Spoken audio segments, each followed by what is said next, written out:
Hi everyone, welcome to Music as a Journey. I'm Peter, and I'm very excited today because I am going to be participating in the Iron Maiden Tag of 2026. This was created by Cristian Osorio, who is down in Santiago, Chile. Cristian, I think if you know him, he's a terrific guy. He comments on so many people's videos. He's very supportive of especially the metal community in the VC.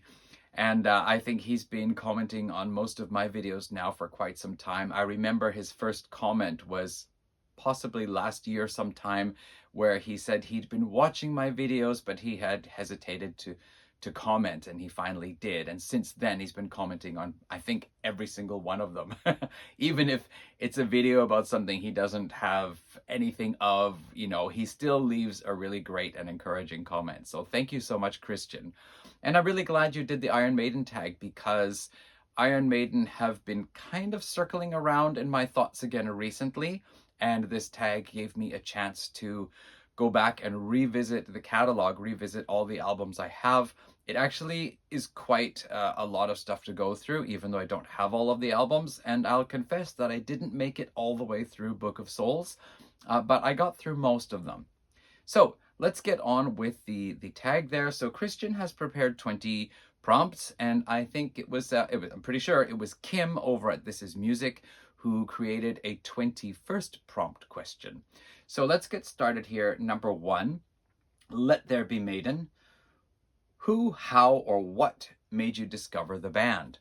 Well, that's very simple. See, I grew up in a neighborhood that was all boys, except for my younger sister. And most of my friends in the neighborhood had older brothers. Now, originally, my best friend in the early years of my life in Surrey, British Columbia, was a guy across the street who was a year older than me.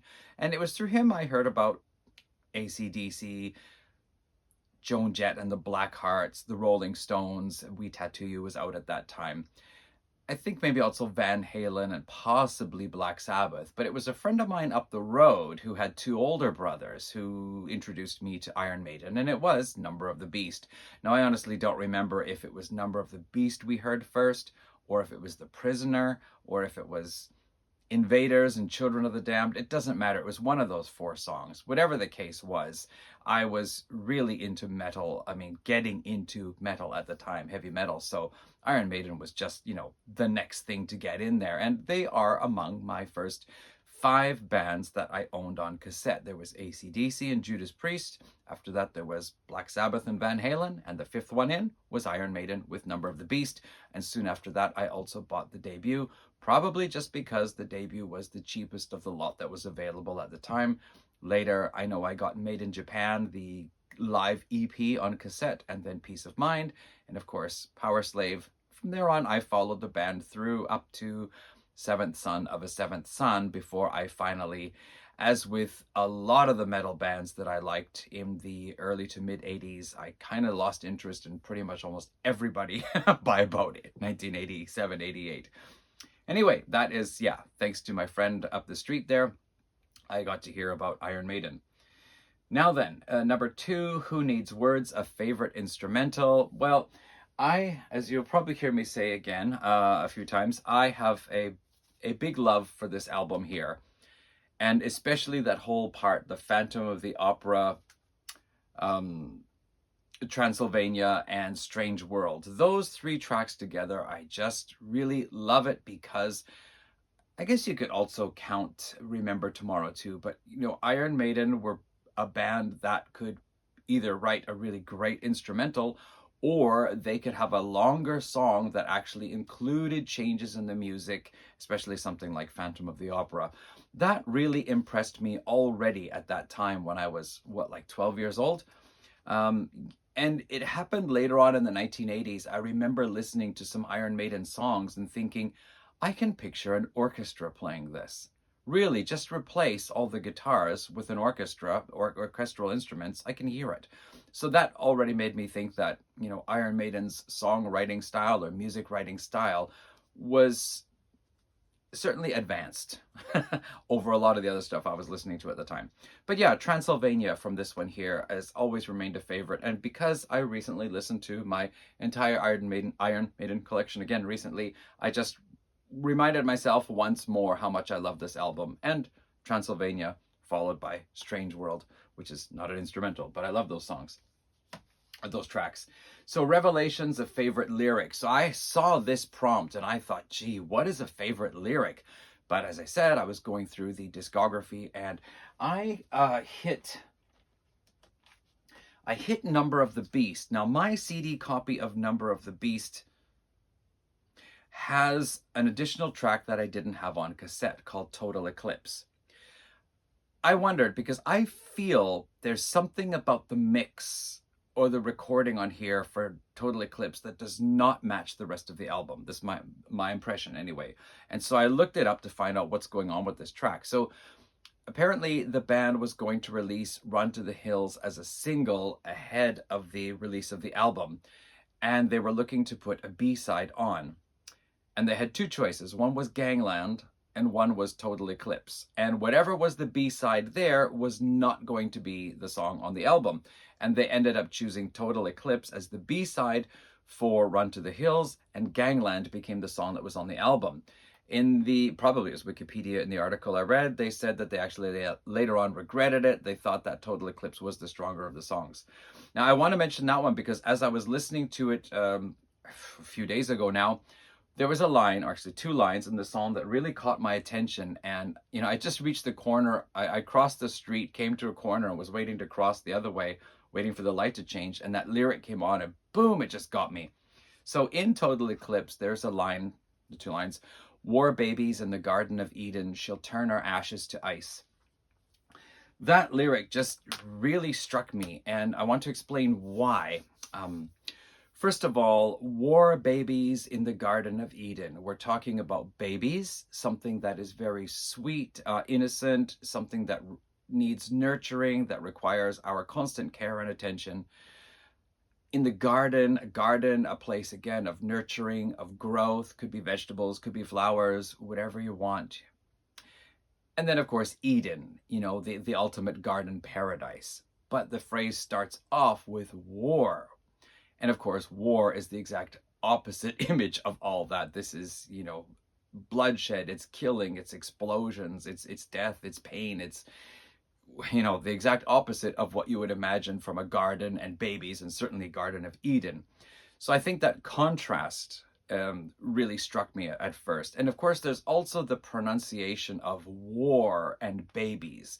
War almost has a kind of soaring sound, like a fighter aircraft or something, you know, war. And then babies has a kind of bouncing sound. So it's almost like you could imagine a bomber craft soaring overhead and dropping bombs to the sound like war babies. I don't know.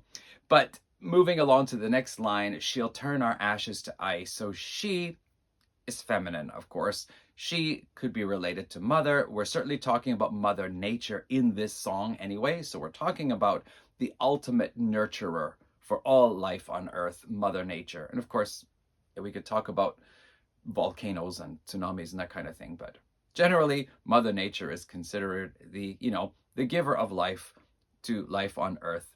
It's nurturing, it's caring, it's providing. And then she'll turn our ashes to ice. I really like the contrast in the sound of ashes and ice. Now, ashes, of course, this is the result of war. We attack each other. We destroy each other in war. We burn each other.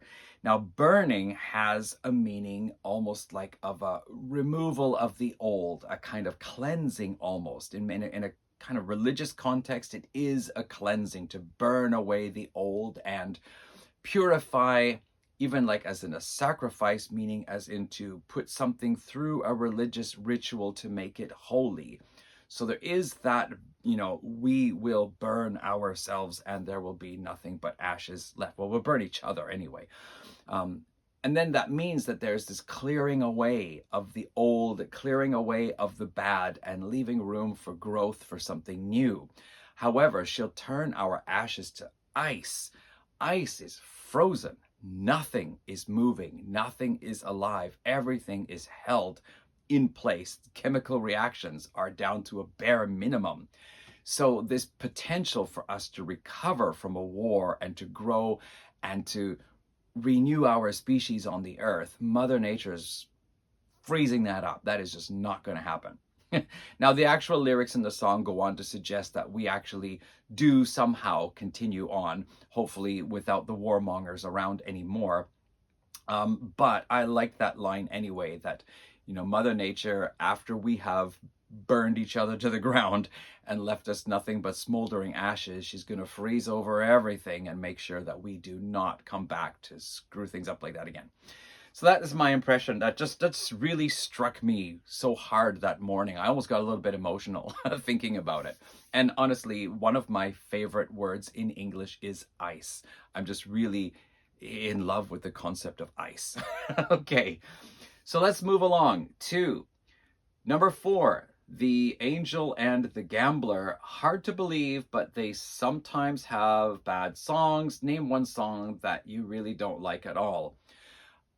So the albums that I don't have No Prayer for the Dying.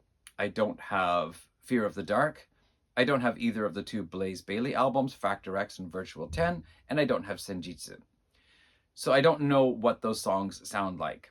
But out of all the other albums I have, there aren't any songs that I dislike. There are just some that I don't find really all that exciting because they just feel like they are treading too much in previously trodden territory.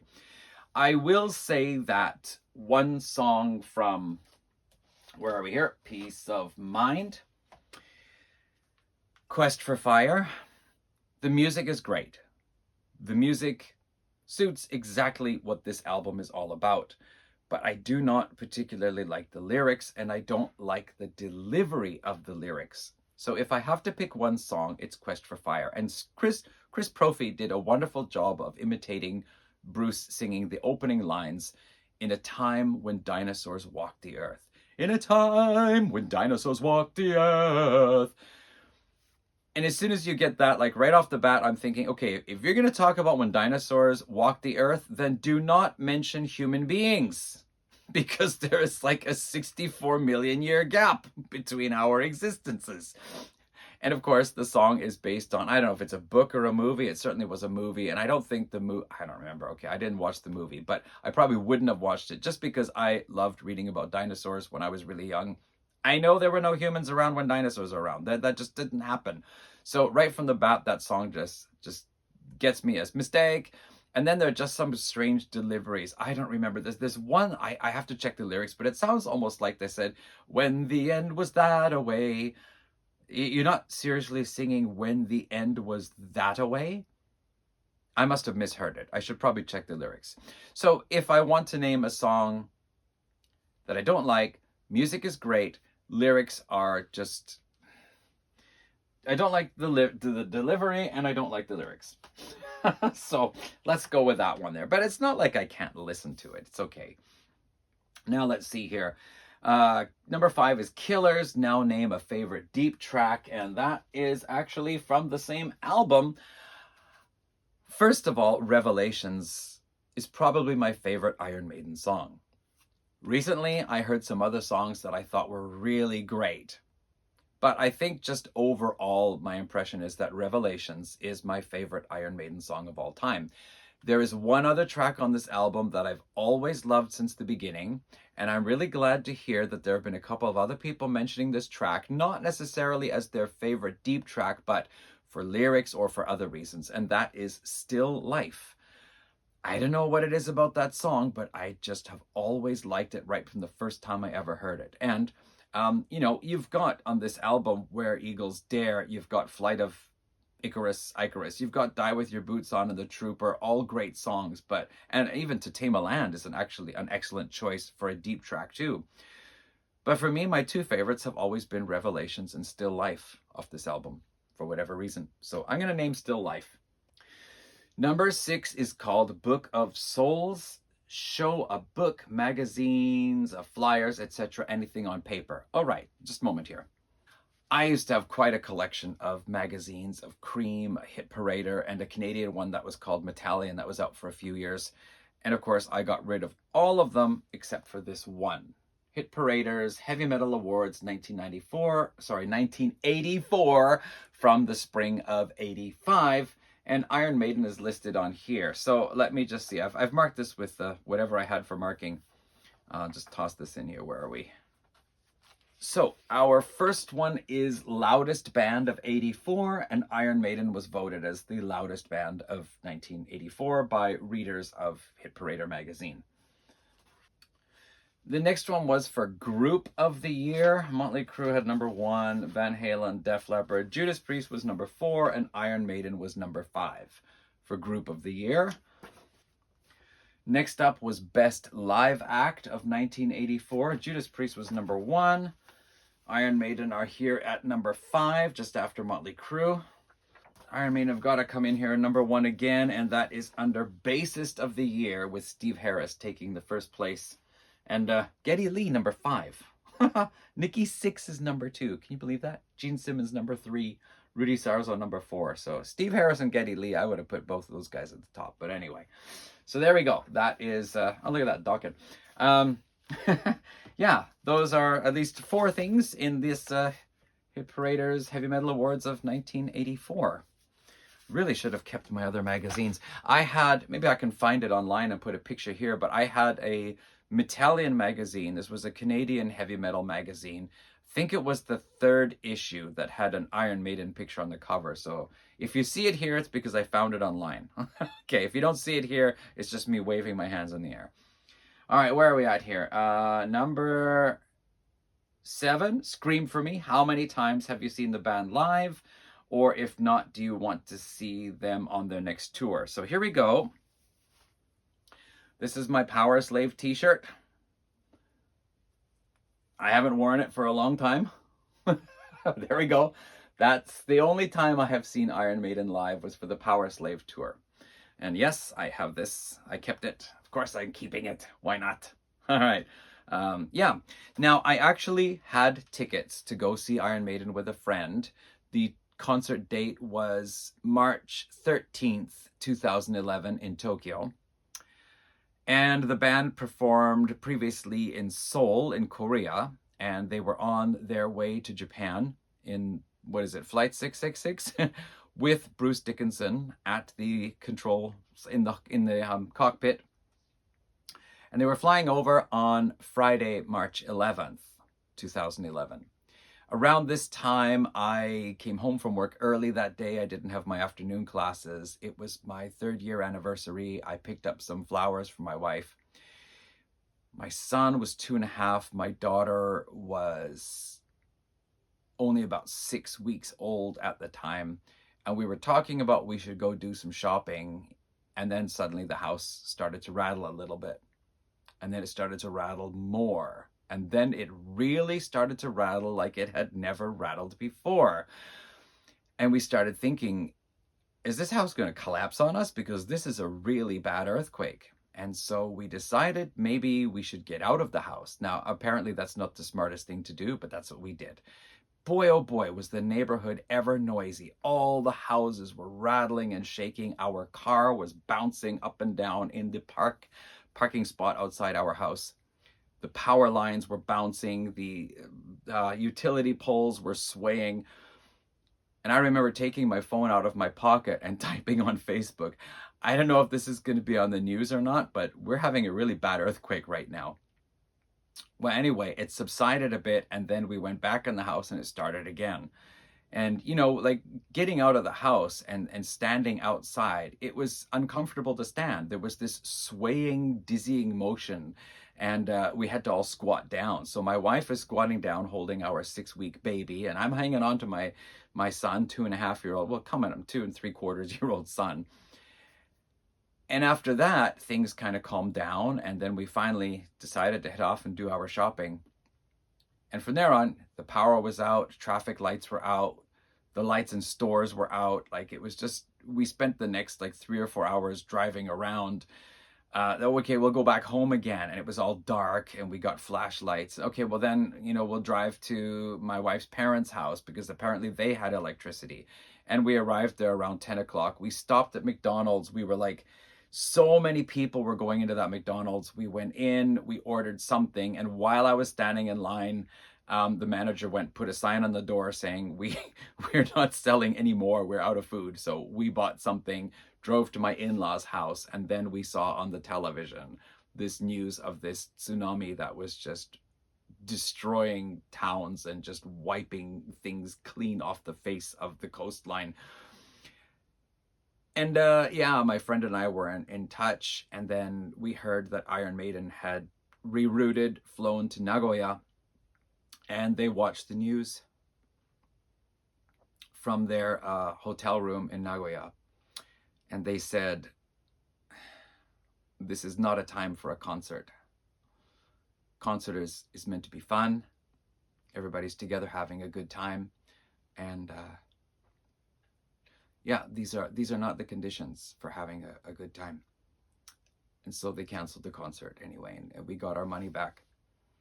They did come back a couple of years later for the Book of Souls tour, but at that time they were playing a bigger venue, the ticket prices were much higher, and yeah, we decided not to go. So I only saw Iron Maiden that one time, way back in 1985. Whew. Number 8, Stranger in a Strange Land. If you have a chance to see them live, when, any year, what country or venue would it be? So one of my bestest friends, if not my bestest friend in the vinyl community, is Nick over in Wales. Nick has the channel Careful With That Axe Eugene for his music stuff and for his photography he has during the meanwhilest. Nick has sent me VCLT before. I've had the good fortune to return the favor at least once anyway.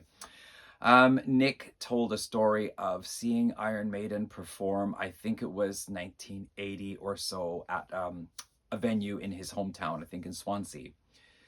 And it just being small enough, he had a chance to actually like see the band. Like, I think before or after they were on stage, he ran into them, whatever, with his buds.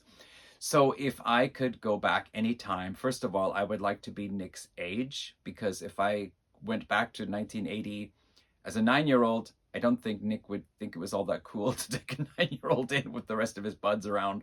And if I went back there as my age now, I don't think Nick would think it was cool to go with some geezer. So I would like to go back to 1980, be around Nick's age, and see that Iron Maiden concert together with him in Swansea in Wales.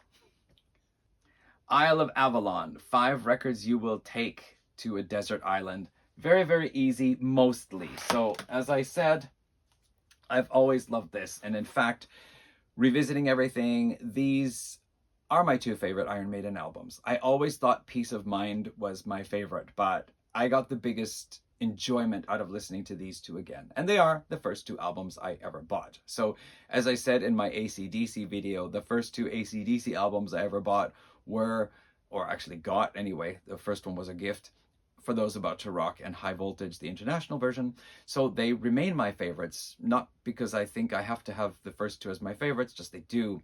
Judas Priest, Screaming for Vengeance, and Sin After Sin, first 2 I bought, my favorites. And these are definitely coming with me to a desert island because I can enjoy listening to these anytime. I do love this one though. I do love this one, and it does have Revelations and Still Life, so that one is definitely going. Now, you would think that I would choose Killers, but honestly, I never had Killers during my teen years. I only got this within the last 10 years, and so it is still a relatively new album for me. And although there are 2, 3, 4 tracks on here that I like, it just doesn't have those roots, you know, deep within me as those other albums do. One that does, though, is Power Slave. So Power Slave is also definitely going with me. This is also an album, hearing it again, it was like, wow, it's really great to listen to that album one more time. Now, I'm stuck with the other one. It's got to be 5. So I honestly was never all that hot on this album back in the day. And when I got the CD some years back, I still didn't really like it all that much. Kim says it's his favorite album of all time. Kim at This Is Music. Chris Prophy says that this is his favorite Iron Maiden album. And I tried to kind of wipe all my impressions clean and listen to it again the other day. I quite liked it. Not so keen on Alexander the Great, but pretty much everything else on here I really, really liked. So it's a candidate. I was also never all that keen on Seventh Son of a Seventh Son when it came out. I do like it a lot better these days, and Infinite Dreams really grabbed me the other day. So it could be either of those two. And I really liked Brave New World. I forgot how good this is. So those four, and then I'm going to have some kind of contest to see which of these three becomes the fifth album to go to the Isle of Avalon with me. Where are we here now? Number 10, Blood Brothers, what would be the record to introduce your son, daughter, nephew, niece, or any young person to the band? And I think most people have chosen this one too. It was my choice right away, Number of the Beast, just because aside from Hallowed Be Thy Name, none of the tracks are particularly lengthy, and they don't show off the band's talent for writing very good lengthy songs. But Hallowed Be Thy Name is on there, and it has been considered by some to be the greatest Iron Maiden song. And even Martin Popoff says it might be actually the greatest heavy metal song. So there's value in that. But I just really love that, like, Invaders is just a short, fast metal song to kick it off with. Children of the Damned has the contrast with the acoustic guitar, and then the heavier, slower, heavy chorus. The Prisoner, I've always loved that, especially that da da da da da ba bum ba bum da da da da da da da da da da da ba ba bum. I love that. So, and of course, Number of the Beast, Run to the Hills is just such a wonderfully catchy song. I got a little choked up because in recent years, I don't know when it started, but in the last maybe 10, 15 years or so, I am really sensitive to reading about mistreatment of Indigenous peoples of North America. It somehow affects me and kind of chokes me up a bit. So listening to Run to the Hills the other day, there are moments in the songs where, yeah, it was like, I don't know, it just got me. So yeah, but anyway, I would introduce any youngster with this album first. I think it's a really great way to start. Certainly it was for me. 11 is The Legacy. Show a release you have in more than one physical format. And I don't, because I don't do that. I don't collect different formats. I don't keep multiple copies of the same thing. I think if ever I buy an improved copy, like a remastered version with bonus tracks, I sell off the old one. Simple as that. So yeah, nothing. I can't answer that one. 12 is Man on the Edge, why you should give the Blaze Bayley years another try. So first of all, I never did in the first place. Seventh Son of a Seventh Son just didn't impress me. Neither did Somewhere in Time back in the day. And I just stopped buying Iron Maiden albums until Book of Souls came out. Then I listened to a song and thought, wow, this sounds like Iron Maiden. And I bought the album and thought, I mean, here it is, right? I bought this version with the whole like little booklet version here type thing, which I thought was really cool. But yeah, I really liked this album when I got it at the time. I thought this really sounds like classic Iron Maiden. And then I picked up everything from Brave New World up to Book of Souls, but I stopped there. I considered moving on. I even had the Blaze Bayley albums in my shopping cart at Amazon for a while, but in the end I moved on, and the second phase of getting into Iron Maiden in my life was over for the time being. However, as some of you know, I bought the Ripper Owens Judas Priest albums just last year. I don't love them, but I certainly like them. I'm glad to have them in the collection. And so now I've been thinking I should probably try the Blaze Bayley albums, and probably I should get No Prayer for the Dying, and maybe even Fear of the Dark too. So they are now being examined. So I've heard a lot of really good things. People definitely seem to like X Factor more than Virtual 11, but I've heard some good remarks about Virtual 11 as well. So yeah, the Ripper Owens albums of Judas Priest are different, but interesting to listen to. So I will be giving Blaze Bayley and the Blaze Bayley albums a chance a little bit later on, maybe in February. Okay, let's see here. 13, Sheriff of Huddersfield. The band have done a lot of cool B-sides. Name one of your favorite ones. And so the only B-side that I know of is Total Eclipse, which then appeared on this reissue of Number of the Beast here. So I could pick that one. I would say that, what is it called? King of Twilight by Nectar. I have not heard the Iron Maiden version, but I knew Iron Maiden did cover it. And when I listened to the Nectar version, I could imagine Iron Maiden covering it. And the Nectar version is really good anyway. So I'm going to name King of Twilight, I guess. Running Free is number 14, a song you have to play loud while driving. Well, if I were to play an Iron Maiden song loud while driving, I think it was Chris Prophy who chose it as well, Aces High. I was thinking what my answer would be to this question, and when Aces High came on, it was just, nah, that's it. It's got to be that one. That is the perfect song for driving and playing loud, as long as I don't, like, you know, make the car suddenly take off into the air by stomping the pedal to the floor. Number 15 is 22 Acacia Avenue. You move into a new home, you play one record up to 10 to announce to your neighbors, here's Johnny. And as I said in the vinyl tag, we don't do that kind of thing in Japan because it's not good. Honestly, I don't know which one I would do, but maybe Invaders would be a good opening song. That's probably Number of the Beast again. I'm not sure. Let's move on to 16 though. Alexander the Great. Who's your favorite band member? I'm easily going to say Bruce Dickinson, just because, like, I don't follow lots of interviews. I don't read lots of stuff about the band. But recently, interviews with Bruce Dickinson have been showing up on my YouTube, you know, when I open it, like a lot of shorts. And there have also been some things he did on Headbangers Ball where he's introducing stuff. Bruce is very articulate, he sounds intelligent, and he's also very funny. I remember when he appeared on a local music video TV show in Vancouver called Good Rockin' Tonight, and Bruce Dickinson appeared as a guest. I was totally thrilled because you didn't get that many heavy metal guests on the show. And of course, he did a really great interview. And then at the end of the interview, the camera zoomed in on the host, Stu Jeffries. And while he was talking, suddenly this foot and shoe come in from the side and start wiggling about in the background. So I thought that was really funny. Anyway, yeah, I like Bruce Dickinson. He also used to do fencing, right? And now he's had a pilot's license for a long time. So I think he's a very interesting and intelligent fellow. And of course, he writes a lot of the band's lyrics. So I think he reads a lot. So certainly someone I have a lot of respect for, but really like the whole band. I like Nico McBrain. I like Dave Murray. I like, well, pretty much everybody is cool. Steve Harris, of course. But I'll say Bruce Dickinson.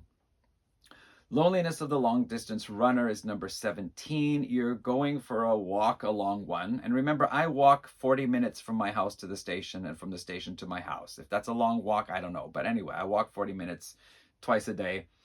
Name the first and last song on your playlist. Well, very simply, the first song is going to be The Prowler, because they actually do mention walking in this song. It's in the lyrics. So Prowler is going to open it. And I was listening to A Matter of Life and Death, as it was with all of these the other day, and I noticed, is it on this one here? You know what? Now I don't remember. I think it's the last song, The Legacy. It's a longer track. There was an acoustic beginning. I just thought, like, I was kind of distracted, but I thought while I was listening to it, as my mind kept coming back to noticing the music, I want to hear this song again. I think this should be a really cool song. So I would put that at the end there, and hopefully I would be able to pay attention more carefully and listen to it all the way through. So Prowler to start and The Legacy to end. All right. Weekend Warriors is number 18. Steve and the boys love football, and West Ham is their favorite team. Football, of course, in North America and Japan, it's called soccer, but everywhere else in the world it's called football. Even in China, the kanji for it is foot and ball. So anyway, yeah. Talk about your favorite sport or your team if you have one. Since I've been living in Japan, I don't really watch sports. My wife likes volleyball and soccer, so when she's watching something, I watch that. I actually kind of like women's volleyball. But when I was in Canada, my favorite sport was obviously hockey. And when I went back to Canada last November, my best friend invited me out to see his son. His son is like 15, 16. watch his team play, and just being, it was just a small local community rink, but hearing the sound of the skates on the ice, the clack of the puck against the stick shooting it, the thump against the board, you know, bodies against the board, the whistle blowing, and just that cool air atmosphere inside the arena, I realized hockey is in me. It is not something I just watch and enjoy watching. It's a very like something I experience. So definitely hockey. And because I'm from the Vancouver area anyway, I guess my vote goes for the Vancouver Canucks, although I do have a soft spot for, well, pretty much any Canadian team, but also the Montreal Canadiens, because I'm born in Montreal. All right, number 19 is a Holy Grail. Name something you would like the band to release or a record you want to add to the collection. So as I said, I will be looking at the 4 albums there from the 90s, late 80s and 90s to get, but that's not a problem. I don't think I need Senjutsu. I'm not that much of a fan. The Soundhouse tapes, everybody's talking about the Soundhouse tapes. Well, I can find that on CD. It's on Yahoo Auction right now for a reasonable price. No, I would like it if I could get a CD comp of B-sides, because I like B-sides, but I don't like buying singles. Well, I did for one band, two artists, 2 Japanese artists. I bought all or most of their singles, but yeah, I would like a compilation of Iron Maiden B-sides, if that would be possible, on CD. Good enough for me. And number 20 is, yeah, why Iron Maiden? Iron Maiden, why do you still listen to the band after so many years? So, of course, the albums that I liked from my early teen years have never left me. I'm happy to listen to those anytime. Certainly, I go back, especially to Iron Maiden, Number of the Beast, and Peace of Mind. Every year, I'm sure I listen to some things from those albums, if not the whole album. Power Slave was great to hear again. And then these newer albums, there are good songs on all of them. I'm not particularly keen on the mixing of most of these last ones. Brave New World sounds good. Dance of Death is close. But after that, I find the mixing is not all that exciting. And another thing is, I like a band that surprises me. I like a band who evolves their sound over the years. And these recent Iron Maiden albums, I hear a lot of the same riffing style. I hear a lot of the same chord changes. There are some songs where the chord change happens. I'm like, that is so predictable. That's what they've done in the past. Nevertheless, listening to these albums again, all of them had songs and moments that caught my attention that made me think I need to revisit them. Just like I did with, Uriah Heep's recent albums, there's a certain sameness to their last 5 albums, but there are really good songs on each of their albums, and I want to find those on these Iron Maiden albums. I want to hear what are the songs that make me think, now that's a good Iron Maiden song, and I want to listen to them. But yeah, the old classics, they're just a part of me. And then Kim had a 21st question. Name a side project or some other music project that includes a member of the band. It could be, Iron Maiden, Bruce Dickinson's solo albums. It could be Samson. It could be Paul Di'Anno solo thing, whatever. Just some other musical recording that includes one of the band members. And I bought this a few years back. This is Makin' Magic, the second album by Canadian guitarist and singer Pat Travers.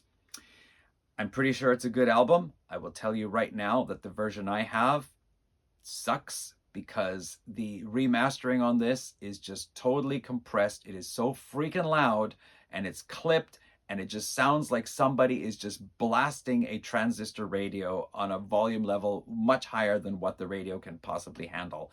It sounds terrible.